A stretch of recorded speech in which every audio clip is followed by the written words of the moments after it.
ज़िंदगी कभी सीधी लाइन में नहीं चलती, वो कहानियों में चलती है।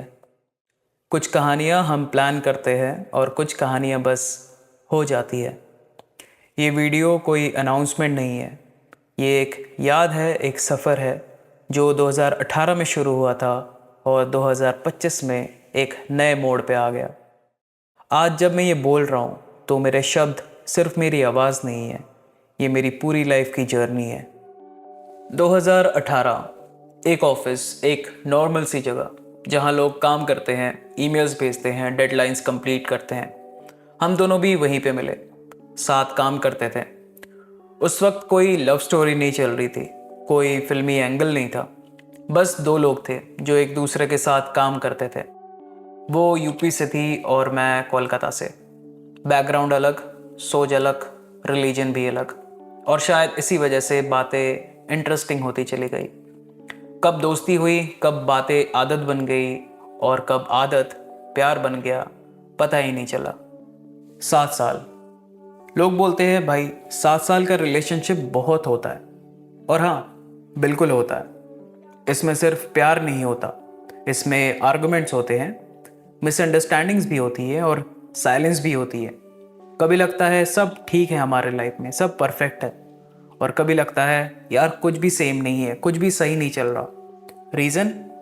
Different cultures, different families, different languages and different religious.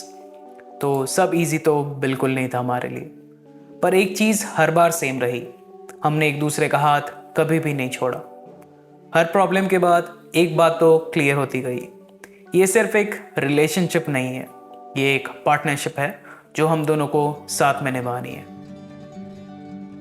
18 अप्रैल 2024। उस दिन हमने सिर्फ शादी नहीं की, हमने एक डिसीजन लिया था, एक दूसरे को चूज करने का, हर रोज, हर सिचुएशन में, हमेशा। शादी के बाद जिंदगी इंस्टेंटली परफेक्ट तो नहीं हो जाती, ये बात बिल्कुल सच है। हमने भी अप्स एंड डाउन्स देखे, एडजस्टमेंट्स, रिस्पॉन्सिबिलिटीज, रियल लाइफ। पर साथ रहने का सुकून हर प्रॉब्लम से बड़ा था। हमने शादी के बाद ज़िंदगी एंजॉय की, सिंपल मोमेंट्स, छोटी खुशियाँ और थोड़ी सी थकान भी। हमें लगा बस लाइफ यहीं सेटल हो गई है। शादी के बाद ज़िंदगी थोड़ी बदल तो गई थी, आखिर सब कुछ नया था हम दोनों के लिए। पर फिर भी कहीं ना कहीं घर खाली लग रहा था।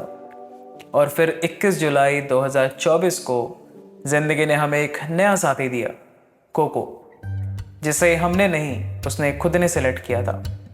छोटा सा था, पर उसकी एंट्री के साथ घर का पूरा माहौल बदल गया। सुबह उसकी आवाज़ से शुरू होने लगी और रात उसके पास बैठकर ख़त्म। वो बिना बोले हमें बहुत कुछ सिखाता गया।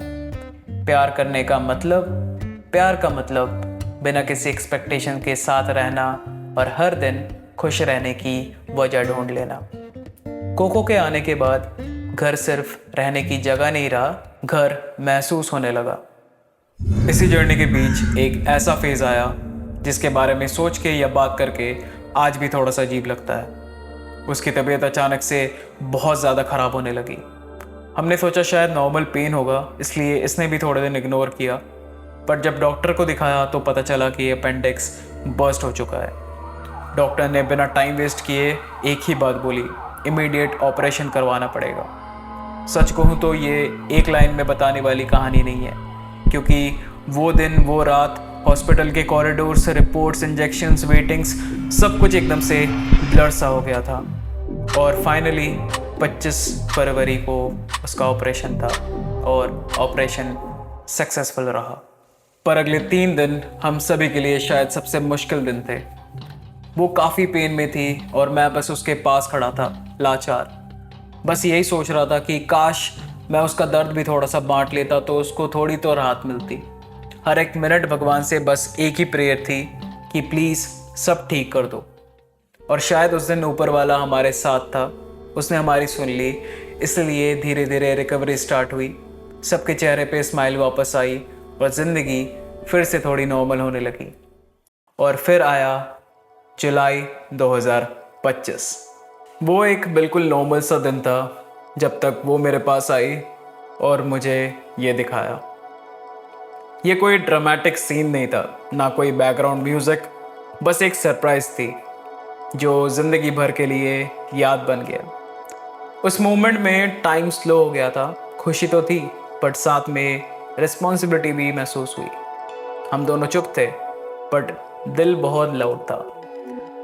फिर हम डॉक्टर के पास गए, चेकअप्स, रिपोर्ट्स और फिर कंफर्मेशन। हम 2 से 3 होने वाले थे। और सच बताऊं तो सिर्फ एक्साइटमेंट नहीं थी, एक डर भी था, क्योंकि फादर बनना सिर्फ एक रोल नहीं होता, एक जिम्मेदारी होती है।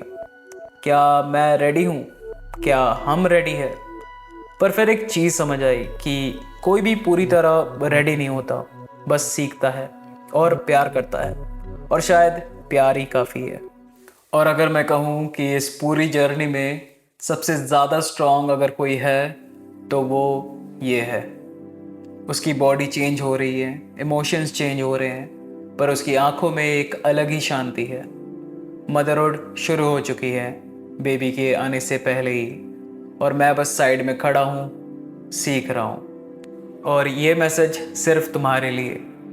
जब तुम ये वीडियो फ्यूचर में देखोगे, शायद तुम हमें थोड़ा ओल्ड स्कूल समझो, शायद हमें समझना तुम्हारे लिए थोड़ा मुश्किल हो, पर एक बात हमेशा याद रखना, तुम किसी प्लान का हिस्सा नहीं थे, तुम किसी चेकलिस्ट का रिजल्ट नहीं हो, तुम हमारी ज़िंदगी का सबसे खूबसूरत, सबसे अनएक्सपेक्टेड सरप्राइज़ हो। तुम उस वक्त आए जब हमें पता भी नहीं था कि हम इतना ज़्यादा प्यार कर पाएंगे किसी से या नहीं। हम शायद परफेक्ट पेरेंट्स नहीं होंगे, हम गलतियां भी करेंगे, हम सीखेंगे भी, कभी ओवर प्रोटेक्टिव होंगे, कभी शायद थोड़े ज़्यादा इमोशनल।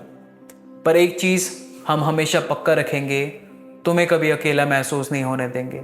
चाहे दुनिया तुम्हारे साथ हो या ना हो, चाहे तुम जीतो या हारो, हम हमेशा तुम्हारे पीछे खड़े होंगे। तुम हमारी कहानी का सिर्फ एक हिस्सा नहीं हो, तुम उस कहानी का एक मतलब हो। और हाँ, जिस दिन तुम इस दुनिया में आओगे, उस दिन से हमारी ज़िंदगी तुमसे शुरू होगी और तुम पे ख़त्म। और जाने से पहले मैं बस इतना ही बोलूँगा कि ये सिर्फ एक वीडियो नहीं है, ये एक कहानी है 2 लोगों की जो 2018 में मिले, साथ चले, लड़े, समझे, गिरे, संभले, और फिर एक दिन एक नई ज़िंदगी का इंतज़ार करने लगे। अगर आप यहाँ तक आए हो तो दिल से शुक्रिया। आप सिर्फ एक व्यूअर नहीं हो, आप इस सफ़र का, इस इमोशन का और इस याद का एक बहुत बड़ा हिस्सा हो। मिलते हैं एक नए चैप्टर के साथ।